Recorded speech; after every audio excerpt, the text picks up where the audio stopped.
Have you ever wondered why, the moment we stop texting, fall silent and disappear, she begins to occupy our thoughts more than ever? Why does our absence speak louder than any words we've ever spoken? It's not because we're trying to create distance. It's because we've chosen emotional freedom. We walk away, not because love has died, but because we refuse to remain in a relationship where we alone are holding on. Most men, after a breakup, descend into chaos. They text, beg, and try everything to prove they still matter. But the more we chase, the more power we give away. She needs to do nothing, because she knows we're still there, waiting, hoping.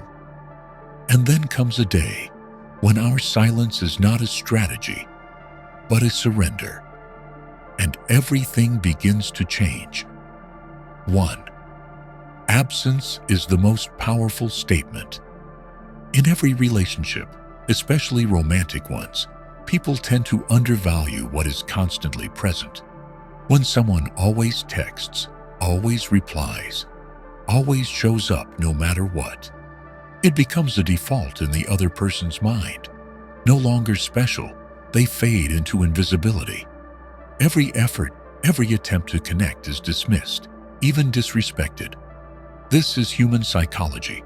What's easily available is easily devalued. By contrast, absence, when it occurs silently and without notice, activates the other person's mind. When a once familiar presence suddenly vanishes, it doesn't just leave a physical void. It triggers a cascade of emotions and internal questions in the one left behind. She'll start to wonder, what is he doing? Why did he stop texting? Has he already forgotten me? These questions don't arise from love, but from broken patterns, lost control, and the mind's inability to grasp what's happening. What makes absence powerful isn't the act of stepping away, but the silent message it delivers. When someone stops responding, withdraws without a trace, they are signaling clearly, you are no longer the center of my life. And in a world obsessed with attention, this strikes directly at the ego. Absence fires the imagination, like nothing else. When you're constantly present, they know where you are, what you're doing, what you're thinking. But when you vanish, their mind is starved of data. Ambiguity becomes a formidable force. She might imagine a dozen scenarios. You've met someone new, you've moved on, or worse, you're happy without her. The human mind abhors a vacuum. It fills it with the darkest assumptions. The void is not merely physical, it's a psychological thrust.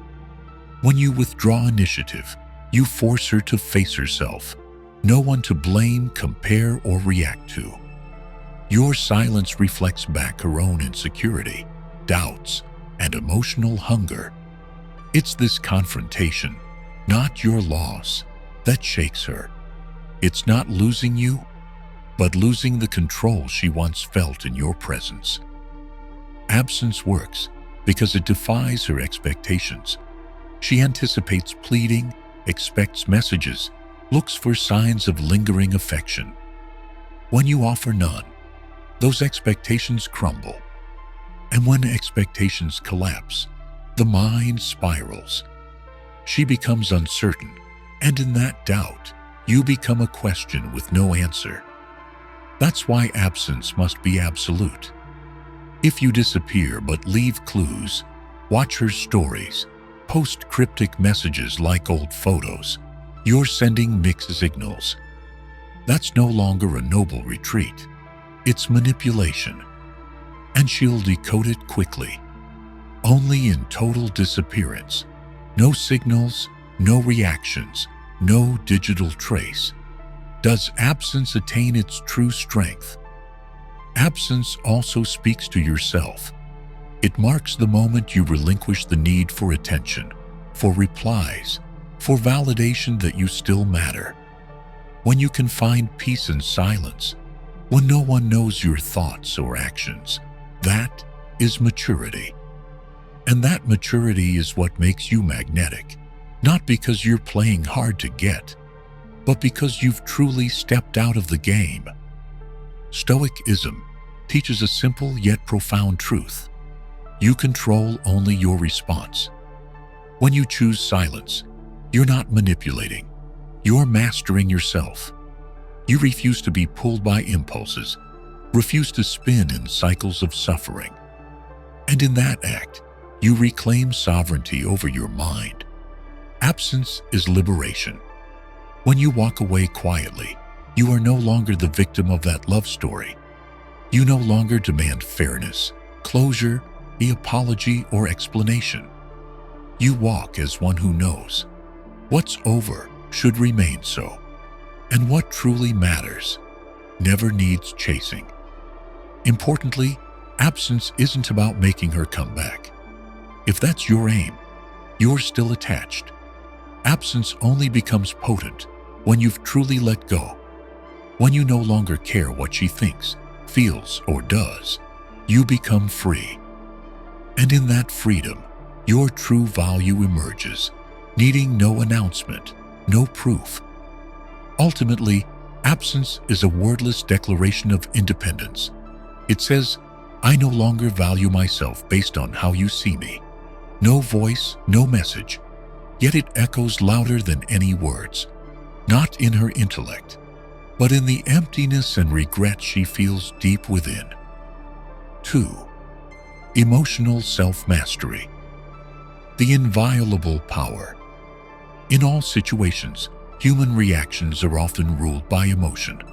The more we love, the more we expect, and the more easily we're wounded by others' words or actions.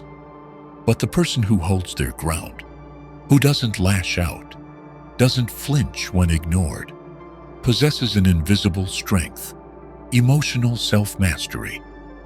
Emotional self-mastery isn't numbness or indifference. It's the ability to observe, recognize, and regulate feelings before they dictate behavior. When anger rises, instinct tells us to react, argue, prove a point, retaliate. But one who has mastered themselves will pause, acknowledge the anger, and choose not to follow it. They don't react. They reflect. In love, especially after a breakup, emotions erupt chaotically. Her silence can drive you mad. A new story, a liked photo, a Vogue post, all can spark impulsive reactions. But each response surrenders a bit of your control. Emotion leads, and you become the puppet. Stoicism sees emotional discipline as the core of human dignity. Both Epictetus and Marcus Aurelius reminded us, no one can offend us unless we allow it. No one can cause our suffering unless we permit it in our minds. Negative emotions don't arise from events, but from how we interpret them. A message left unread isn't an insult unless you believe you deserve a reply. A cold glance can't wound you unless you attach it to fear of rejection. Change your interpretation, and you change your internal experience. That transformation begins with one truth. Emotions must be governed, not unleashed. Emotional self-mastery also reflects self-respect. Those who respect themselves don't beg for attention, don't chase validation, and certainly don't let others dictate their worth. They are unmoved by love or indifference, memory or forgetfulness. Their responses are measured, thoughtful, and grounded. Post-breakup, self-mastery is clearest in silence. Not silence born of anger, but a calm refusal to engage. No reply, no explanations, no clarifications. A rejection of a game whose outcome is only exhaustion. And that refusal is the quiet force of inner strength, needing no volume, no victory. Those who lose emotional control fall into two traps: hypersensitivity or manipulation. A vague message sends them spiraling. Her silence feels like abandonment. Every reaction confirms emotional dependence, not love, but a lack of discipline. In contrast, the self-mastered don't fake detachment. They genuinely feel no emotional hijack. If she texts, they read with composure. If not, they don't pursue. Every action is weighed, not driven by fear or craving. This unpredictability disorients her. No jealousy when she provokes, no pain when she ignores, no confusion when she suddenly cares. And when she's disoriented, she begins to doubt. Have you truly changed? Are you still under her sway? This uncertainty is your unseen weapon, not to control her, but to show you no longer play by old rules. You're not who you were, no longer reactive, no longer seeking old comforts. And that makes you strong, not because you dominate, but because you are no longer dominated. Emotional control doesn't mean suppressing feelings, but facing them. A Stoic doesn't deny emotions, but doesn't serve them either. He welcomes them, names them, then chooses with reason. He speaks not in anger, decides not in sorrow, reacts not in unrest. This discipline can't be faked. She will test you with subtle cues, vague signals, accidental encounters. But one who is truly sovereign will not flinch. No reaction, not from hate, but from deep self-worth. And when no one can pull your emotional strings, you've reached the highest form of power, invulnerability from within. 3. When she begins to doubt herself. When a man chooses silence, no longer pursuing, initiating contact, or showing emotion, a quiet but powerful process begins within a woman's mind, internal doubt. At first, she may interpret your silence as a temporary reaction. She might assume you're hurt, waiting for reconciliation, or simply sulking.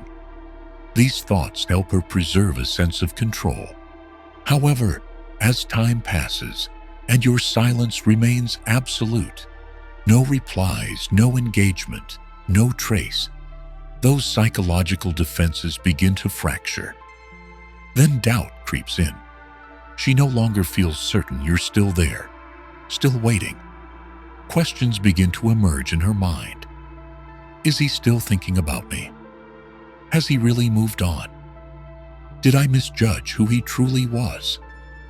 These questions need no answer, for your silence alone compels her to confront them. This doubt isn't merely about you. It's about her own past judgments, choices, and actions. As long as you responded and remained present, she could shift the blame onto you. But once you disappear completely, no longer a variable in her emotional equation, her gaze turns inward. She may recall moments when you reached out, messages left unanswered, or times you showed up when she needed it most, and begin to realize she took it for granted.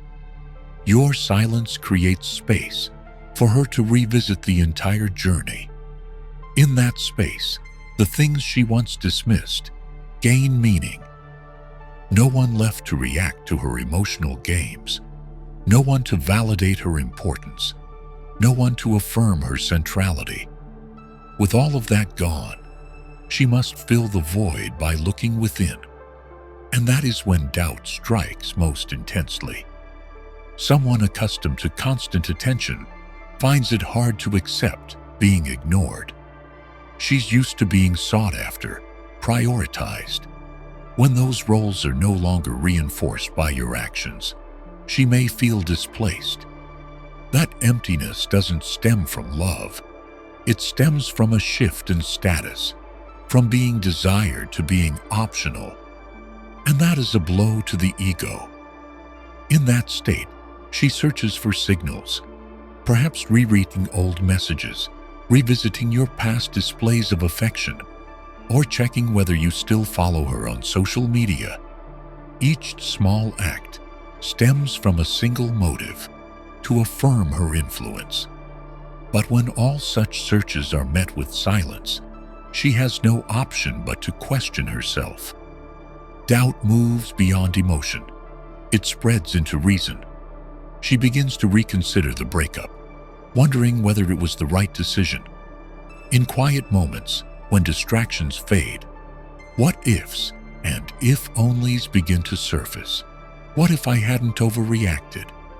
If only I had listened more.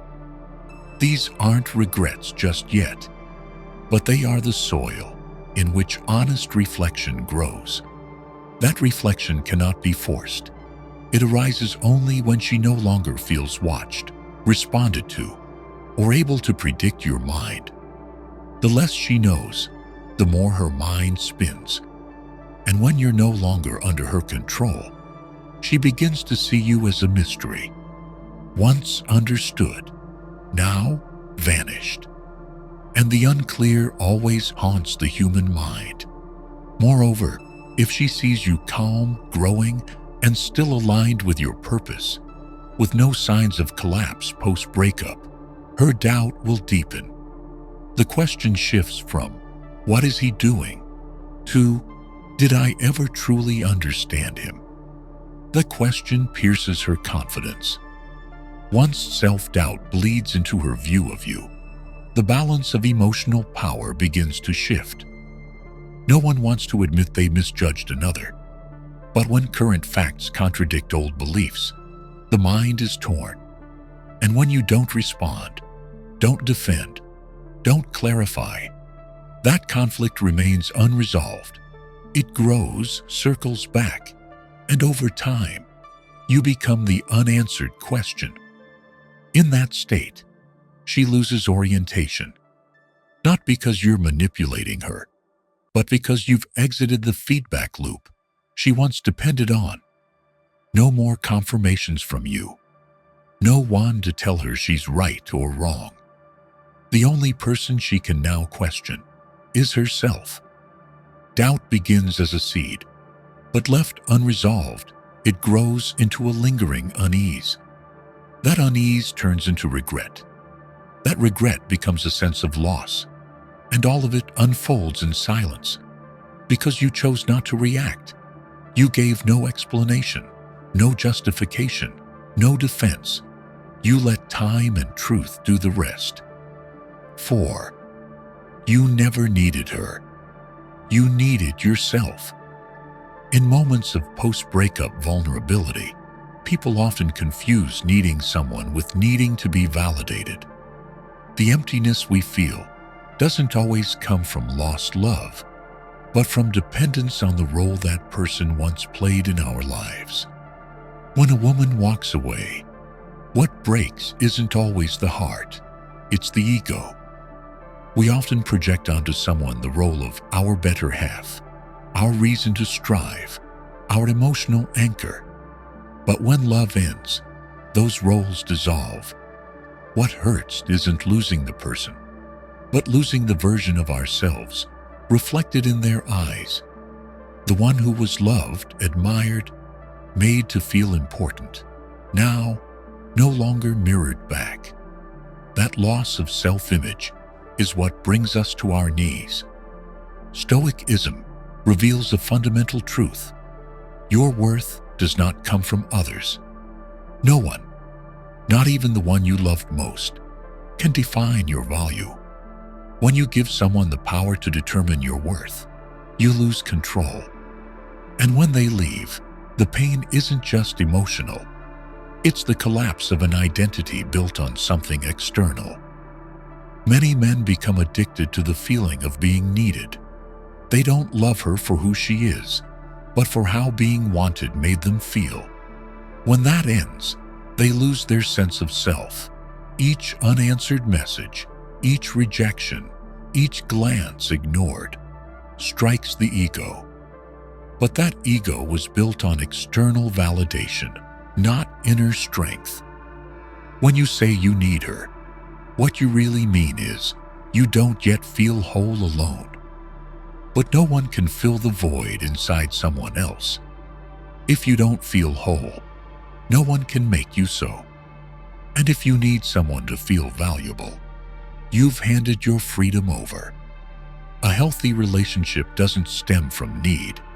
It stems from choice. You don't stay because you need her, but because you choose to walk beside her from a place of fullness. When you need someone to feel okay, you've made yourself dependent. And in any relationship, the dependent one is always at a disadvantage. Walking away from someone who once mattered isn't a denial of love. It's a return to self. In doing so, you see that you had abandoned yourself in pursuit of being validated. You had silenced your own fears to hear external voices. You had compromised your values to meet someone else's expectations. But when that relationship ends, you're offered a chance to return to the start, where you began, alone and whole. There, you can rebuild your values, no longer reliant on praise or approval. You begin to love yourself not because someone else says you're worthy, but because you know who you've become through all you've endured. True freedom begins when you no longer need anyone to feel complete. You need no one to affirm your goodness, no one to love you so that you can love yourself. This isn't isolation. It's safeguarding the heart from dependence. You can share, but you no longer lose yourself in the process. Not needing her doesn't mean you never loved. That love isn't denied, but you recognize that real love cannot coexist with emotional dependence. When you need someone to feel happy, it's not love, it's attachment. And attachment always leads to pain when its object disappears. Instead of needing her, you need a stronger version of yourself, one who can withstand rejection, remain steady in silence, and not break when forgotten. You don't need her to define your worth. You need purpose, direction, and principles to shape your identity. Marcus Aurelius once wrote, "Look within. Within is the fountain of good." When you turn your gaze inward, you realize what you truly needed wasn't a woman. It was clarity, peace, and freedom of mind. She may have walked with you for a time, but the path continues, even without her by your side. No one should ever be the permanent center of your life, but you. You may love, may give deeply, but never at the cost of self. And when you release the feeling of needing her to carry on, you are no longer a prisoner of emotion. You become the author of your own story. 5. You're not playing the silent game. You've left the game entirely. In the aftermath of a breakup, silence is often mistaken for strategy. People believe that by not texting, calling, or interacting online, the other person will miss them and come back.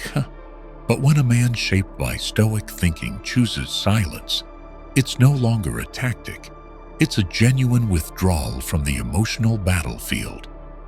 The difference lies in intent. If you're silent in hopes of being noticed, it's still a veiled form of communication. It's like screaming without sound. "Look at me."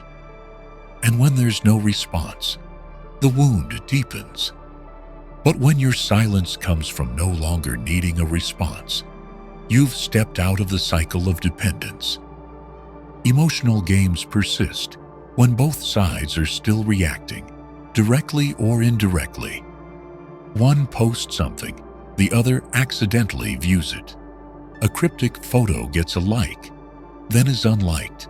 Even the smallest act carries a hidden message. In this game, the first to react loses ground. But once you're out, you stop participating in those rituals. You don't check stories, leave clues, or pretend to be happy or hurt. You're simply absent. This retreat isn't manipulation. You don't need the other to feel anything. No apology, no explanation. Silence is no longer a waiting room. It's the conclusion of a realization. You no longer belong in her world, and she no longer fits yours. You're not choosing to win. You're choosing to no longer play. Psychology calls it testing the waters. When someone goes silent, the other sends out small signals, a casual message, a gesture, to gauge if you're still affected.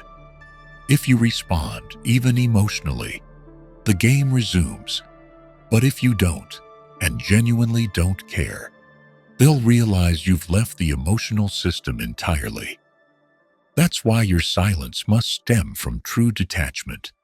No lingering hopes. No desire for her to realize your worth. You're not doing anything to make her regret. Because if you want her to regret, you're still playing. And if you're still playing, you're not yet free. Stoicism doesn't teach you how to win emotional games. It teaches you how not to get trapped in them. Every time you choose not to react, retaliate, or send indirect signals, you reaffirm that you no longer belong to that struggle. You're not competing for attention, not performing the role of changed man to impress.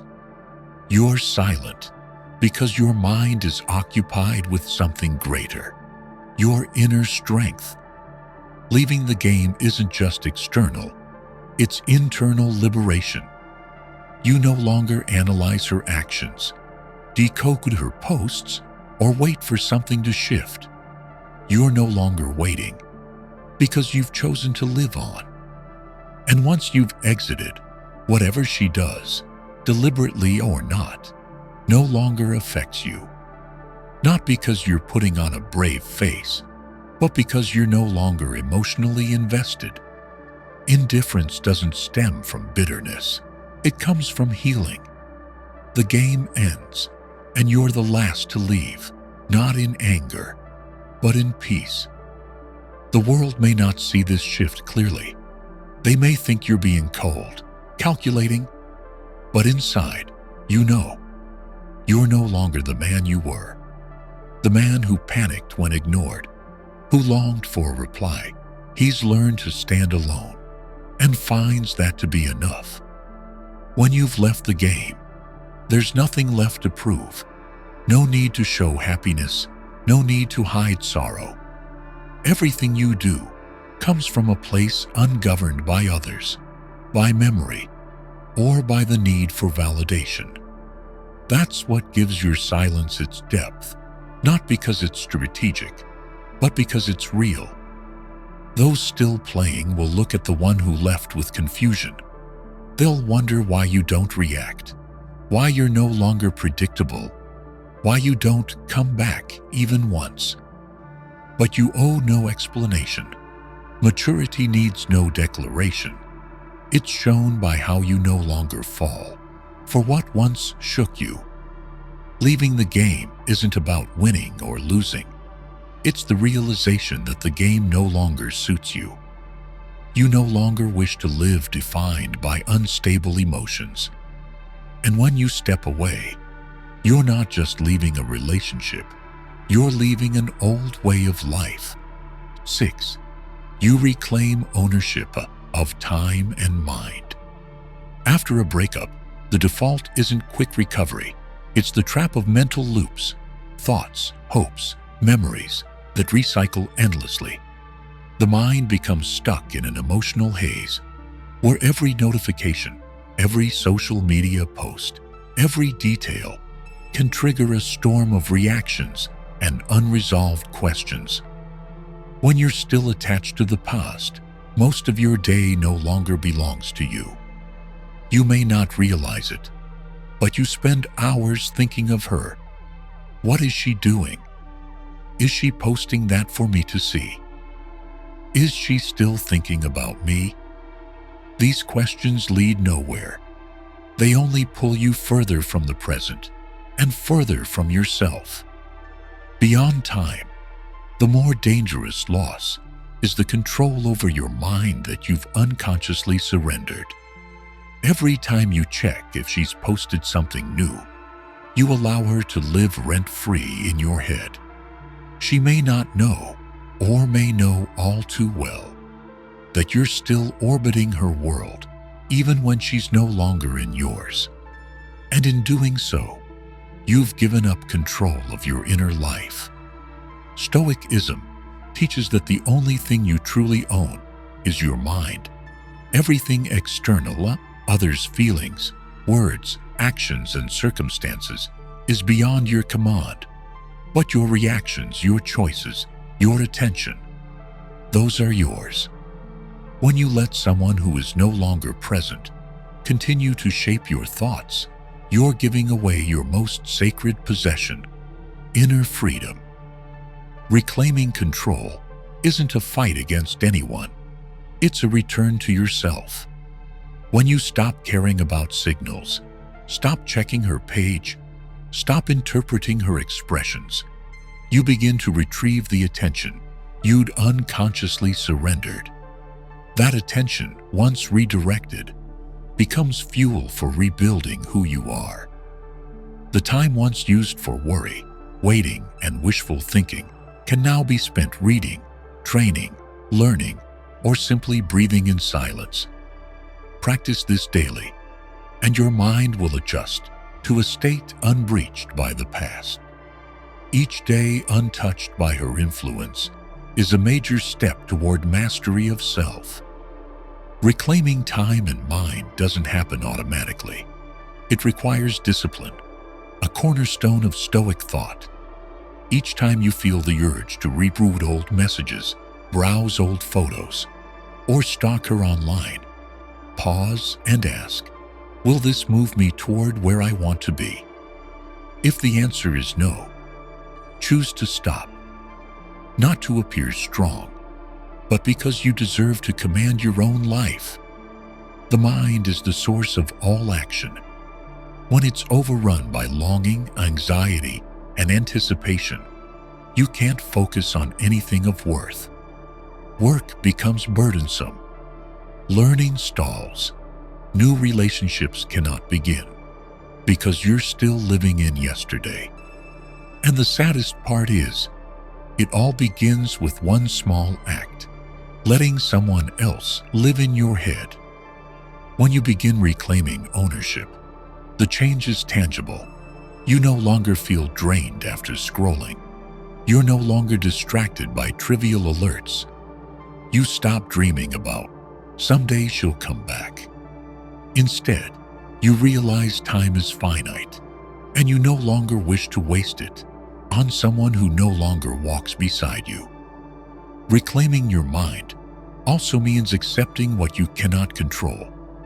Her emotions, her decisions, the future of the relationship. But what you can and must control are your behaviors, habits, goals, and reactions. When you direct attention to your own growth, you begin building inner power. Gradually, you become absorbed in becoming better, not to prove anything to anyone, but because it's the right thing. And when your life is filled with purpose, there's no room left for regret or rage. You no longer think of her, not because you forced yourself to forget, but because you simply don't need to. In the end, when you've fully reclaimed your time and mind, you see the difference clearly. You no longer live in reaction to others. You shape your own reality. And that, more than any romantic victory, is the clearest mark of true freedom. 7. When she starts chasing again. It's not about you. It's about the control she lost. In any relationship, attention is an invisible form of power. When a man constantly texts, calls, checks in, or even silently keeps track, she senses emotional control. She knows even the smallest gesture can stir his mind. This isn't always manipulation. It's simply the byproduct of being used to attention. But when the man suddenly withdraws, no more texts, no emotional response, no trace of care, the balance begins to shift. She not only feels emotionally lacking, but senses a disturbance in the control she once held. At first, she may feel surprised, even irritated. Your silence raises questions. Why doesn't he respond anymore? Or, was it all just an act? These aren't purely emotional questions. They stem from losing a position once thought secure, the role of emotional dominance. As the imbalance persists, she begins testing her influence. A polite message, a viewed story, a liked photo, or a casual, "How have you been?" None of these are clear invitations. They are probes to see if you're still within her orbit. If you respond, even coldly or politely, it confirms she still holds sway. A small sign like opening the message, reacting, or even posting something that hints "I'm fine" may convince her you haven't truly left the game. But if you don't react, show no signs, and keep living independently, the uncertainty in her mind grows. Here's what must be understood. When she resumes pursuit, the motive isn't always love. Often it's not longing that drives her, but the desire to reclaim control. She's not used to being ignored, not used to disconnection. She didn't initiate. And as silence persists, she's forced to face the reality that you may no longer lie within her sphere of influence. That's when the need to reclaim her old position kicks in. Not because she realizes your worth, but because losing control disrupts her sense of comfort. Your lack of reaction makes her feel that even though the relationship ended, it continues in a direction that no longer centers her. Psychology calls this a threat to perceived control. When someone loses the power they once had in a relationship, they often act to restore the familiar order.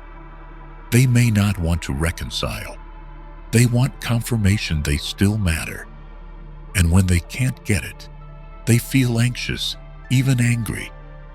In many cases, this pursuit appears subtle.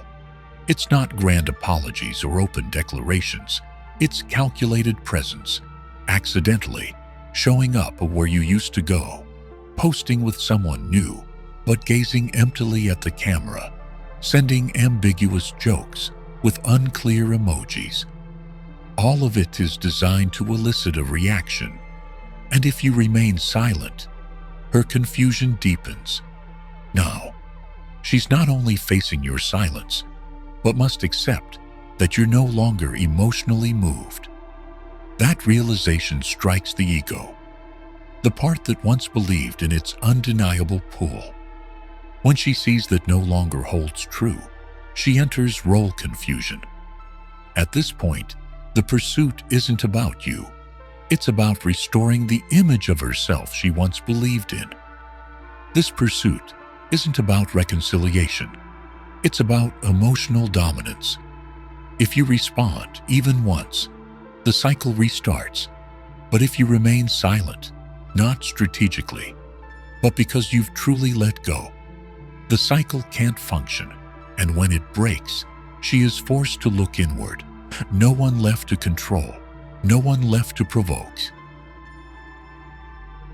In that moment, if the pursuit continues, it must come from a different place, not manipulation, but awareness. However, if you've already left the game, it no longer matters. Because no matter the reason she returns, regret or lost control, it doesn't change one truth. You are no longer who you were, and she is no longer what you need. 8. When you become a mystery, you become magnetic. In an age of constant connection and social display, people tend to live visibly. Every action, feeling, and even thought is broadcasted through digital platforms. That's why when someone suddenly disappears, no posts, no responses, no trace, it feels strange. But instead of fading from memory, this absence creates a powerful pull, curiosity. When you were predictable, the one who always replied, always showed care, always appeared at the right time, your behavior became a habit in their mind. And once it becomes habit, it's taken for granted. People rarely value what they believe they can control. But when you stop behaving predictably, stop reacting as expected, you become a variable, and that variable becomes a mystery. Attraction doesn't always come from being more handsome, successful, or confident. Often, it comes from being unpredictable. When you no longer follow the usual pattern, the other's mind is triggered by uncertainty. They can no longer guess what happens if they message. They no longer know what you think, how you feel, or whether you still care. That uncertainty makes them unable to stop thinking about you. Psychology has a term for this. When rewards become unpredictable, people become hooked on observing. Like a slot machine, you don't know when it pays out, so you keep pulling. When your responses aren't consistent, your feelings unreadable, your next move unclear, you unintentionally activate that psychological loop in her. But here's the key. Becoming a mystery isn't a tactic. It's not emotional manipulation, not an act of coldness. It stems from genuine detachment and personal reconstruction. When you're no longer driven by the need to be noticed, you stop sharing everything with someone who once mattered. You don't post statuses, don't send indirect messages, don't pretend anything. This silence, it's not a mask, it's the truth. And that makes you different. You're no longer predictable or accessible. She can't analyze you through your feed, can't tell if you're sad or fine, can't know if you miss her or moved on. And when all external clues disappear, her mind turns inward to imagine. In that void, all kinds of stories form. She may think you're happy, thriving with someone new, growing stronger, or going through something she's no longer allowed to witness. Whatever the truth is, that ambiguity keeps you in her mind. And it's the act of being forced to imagine that makes you a magnetic mystery. The man who becomes a mystery doesn't need to impress. He no longer seeks validation, no longer expresses himself through pictures or words. He exists in absence, and that existence is more powerful than any status update. You can't control what you don't understand, and that helplessness bruises the ego. More importantly, this pull comes from the perception that you're living your own life. No longer tied to old interactions, you invest in yourself, your growth, your passions, your path. These changes don't need to be broadcast, but they elevate you to a level she can no longer easily access. This internal evolution doesn't need an explanation. It sends its own message. I'm no longer the man you once knew. The less information others have, the more they speculate. The more they speculate, the more attention they give. And when you are the center of speculation without trying, you become the mystery. This kind of attraction lasts longer than any image. It's rooted in the nature of humans, discomfort with uncertainty. More importantly, when you truly become a mystery, you're no longer ruled by the need to please. You don't act to impress. You don't live a storyline to provoke regret. You simply live peacefully. And that peace, unshackled from external validation, becomes naturally compelling. When she can no longer read you, can't sense what you think, feel, or plan, unease sets in. She'll see that her old position has been replaced. not by someone else, but by you, the man who no longer needs to be understood in order to move forward. Becoming a mystery isn't a temporary state. It's the result of inner independence. And that independence, once gained, is something no one, not even the one who once had your full attention, can ever take away. 9. Your progress is the quietest rejection. After a relationship ends, the first thing people often do is watch how the other reacts. A reaction opens the door to influence. No reaction. Now that is unsettling. But when a man pursuing self-mastery chooses not to respond, not to argue, and instead focuses on his own growth, day by day, that becomes the clearest, most decisive answer, without a single word spoken.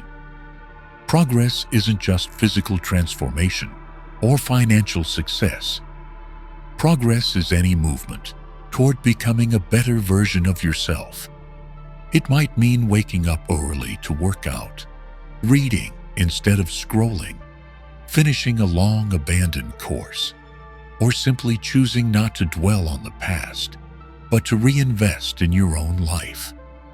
The one who once left you, who once thought you couldn't live without her, slowly sees that not only are you surviving, you are thriving. There's no need to flaunt it. No gym selfies, no self-love posts, no motivational slogans. Real progress is quiet, but always undeniable. When she notices the change, she won't react immediately.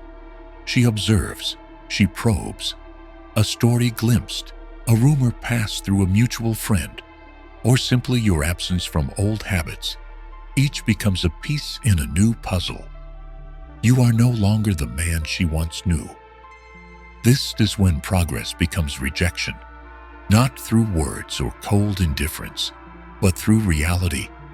You're rising, not looking back. As you ascend to a new level, you don't need to turn around to say, "I don't need you anymore." The growing distance between you and your former self says it all. She may attempt a return subtly, a text to check in, a like on an old photo, a chance encounter. But if your growth is real, your response won't be reflex. It will be chosen. You don't need to be cold or retaliate. You're simply no longer in that emotional space. All signals become irrelevant in your new world, where you revolve around yourself, not someone else. Progress creates a unique silence, internal silence, a state where you need no justification, no explanations, no clinging to what's lost. You don't need to say you're okay. Everything you do makes it obvious. When you progress, you don't have to say, "I've changed." The change speaks for itself. What confuses the past most isn't that you cut contact. It's that you've stopped trying to prove anything. Because when there's nothing to prove, it means you've come to believe in who you're becoming. And that belief, once rooted in your own effort, no longer needs outside validation. Once you've placed full focus on yourself, you begin attracting what's new. Healthier relationships, new growth opportunities, and a more grounded mind. These are natural consequences of progress, and each forward step, maintained without bitterness or regret, slowly erases the image of who hurt you. Not because you forgot, but because remembering is no longer necessary. In that journey, you may encounter the past, a reunion, a brief conversation, even an apology. But you no longer feel the need to reopen old chapters. Growth has brought you to a place where she can no longer move you as before. You don't have to say, "I forgive you." Forgiveness happened when she stopped occupying your mind. Progress is proof that you didn't use pain as an excuse to stop. You don't live as a victim. Don't seek sympathy. You act, improve, and rise. That journey doesn't require her validation, because it isn't for her. It's for you. And naturally, your silent progress leaves her feeling left behind. Not because you meant it that way, but because you've moved into a chapter where she no longer fits, a chapter with no space for what no longer serves you. If she tries to return, she must face a truth. You've changed so much, she no longer knows how to find her way back in. Progress is how you say no to the past, not with words, but with actions. It's proof you no longer live there and won't let it shape what's ahead. It's a silent yet firm declaration. I've moved on. 10. When you need nothing, you have everything. In most relationships, people feel whole when their emotional needs are met. Presence, attention, affirmation. These are deeply desired. But that very desire can lead to dependency. When you need someone to feel complete, their absence can collapse your entire inner world. But there's a threshold where one becomes untouched by external things. When you no longer need to be loved to feel worthy, no longer need an apology to forgive, no longer need someone's presence to feel peace. That is when you've reached true inner freedom. In Stoic philosophy, the one who is not ruled by desire or fear is the freest. When you let go of the need to be treated a certain way, when you stop expecting others to do something to validate your worth, you become untouchable. No silence, no words, no actions can hurt you, because you no longer expect anything from them. Needing nothing doesn't mean you feel nothing. You still love, connect, and live fully. But your existence is no longer conditioned on someone else's responses. You don't demand love as debt. Don't treat care as entitlement. Don't build your life around another person's approval. And only when you need nothing can you truly enjoy everything.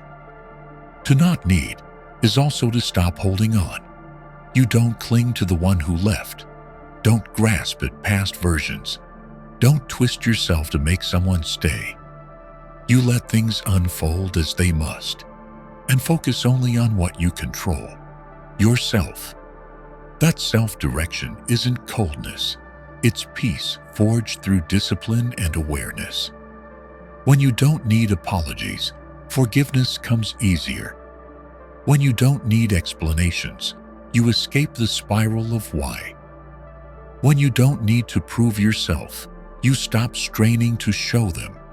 And when you don't need anyone to return, you create space for something new, not as replacement, but as the next chapter you're now ready for.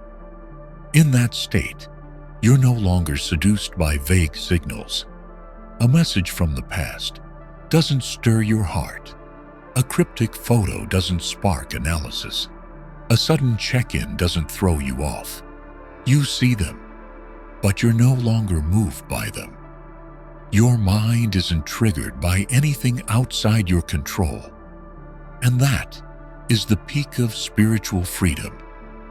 One who needs nothing is not fooled by fleeting emotion. They don't act out of fear of loss, emotional hunger, or momentary voids. They know everything is temporary, feelings, people, situations, and so they don't trade lasting peace for passing feelings. Strangely, when you truly need nothing, you begin to have everything.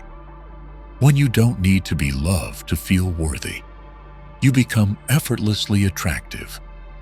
When you don't seek attention, you become mysteriously compelling. When you chase nothing, people begin to chase you, because people are drawn to what they can't control, can't possess, can't easily explain. The woman who was once your center will feel the shift, not because you say so, but because none of your actions point toward her anymore. You don't ignore her, but you no longer feel the need to respond. You don't act cold, but you no longer live in reaction. You simply live, truthfully, without trying. At that moment, you no longer need to remind anyone who was wrong or right. No need to prove you've healed. Your presence, calm, unshaken by the past, unshaped by expectation, is the strongest proof of your growth. And at that same moment, if she returns, you no longer see it as a win. Because you no longer need her to prove anything, no longer need her to affirm your worth, no longer need her to fill any gap. Because that space has already been filled by insight, discipline, and evolution. And if she doesn't return, you don't feel failure, because you no longer define yourself by another's presence or choice. Your greatest success isn't making someone regret. It's no longer needing their regret to feel whole. When you need nothing, everything that comes is a bonus, not a condition for life. You receive without attachment, love without dependence, give without demand, and live as if your very existence is already enough. That is when you have everything, not because you possess others, but because you have mastered yourself. To be honest, we don't need to go through a painful breakup to realize the value of self-mastery and silence. But it is precisely in moments of pain that the principles of Stoicism are truly put to the test. I once believed silence was weakness, avoidance, but ultimately I came to see silence isn't retreat. It is an intentional act, a display of strength in choosing not to react to what doesn't deserve our energy. We can begin with the smallest things. Whenever someone ignores us, or when emotions surge, instead of reacting instantly, pause. Just take a deep breath, observe the emotion, and ask yourself, will reacting now make me stronger? If not, choose silence. That's how we reclaim control. Instead of staring at social media to see what others are doing, use that time to train your body, read a book, or simply sit in stillness with yourself. We can't control others, but we can control where our mind rests. And when that mind is no longer tethered to dependency, we are free. We don't need to prove anything to anyone. We only need a simple commitment each day. Be a calmer, stronger, and less dependent version of who we were yesterday. That alone is enough to transform a life. If this content has touched you in some corner of your heart or mind, consider like, subscribe, and turning on the notification bell so you won't miss what comes next. These aren't just videos. They are a shared journey toward becoming the most powerful and self-possessed version of ourselves. And always remember, when you no longer need anything from others to feel complete, that is the moment you possess everything no one can take away. See you in the next video.